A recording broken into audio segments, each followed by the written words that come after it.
mean, I do have a church background, so my earliest memories would be like seeing like the drummer in church and the keyboardist and things of that nature.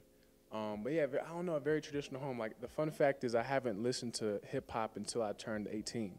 I wasn't allowed to, so I didn't know all the inside jokes from any hip hop song. So I mean, like, just picture that basically. I feel like, honestly, man, Johannesburg is like my favorite because like as soon as I got off the plane, like I felt that love that I felt when I first got here.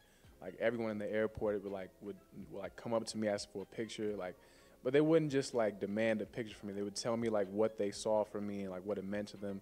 Just, I don't know, just like a very like sincere love. But I mean, it would go back to like my great grandparents basically, and like tracing it back to even some Ghanaian roots as well, as I've learned.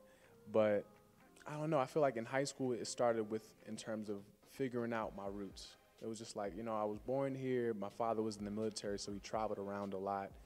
He's Jamaican. My mother's from like Atlanta, well, Warner Robins, Georgia. And but yeah, I don't know. I feel like in high school I was understanding that like I had roots like to Johannesburg and like all. Then I was like, interesting. And so my whole senior project was on that. And like I started off with like this name chart. And so I was just going through all the names, just like and understanding like what each one meant. And so at the time, my nickname was Lil Blessing in church because I could play instruments and like I was just like naturally talented.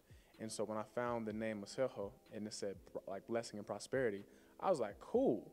And at the time, like I just decided to become an artist, and I was like, I want this to be my artist name.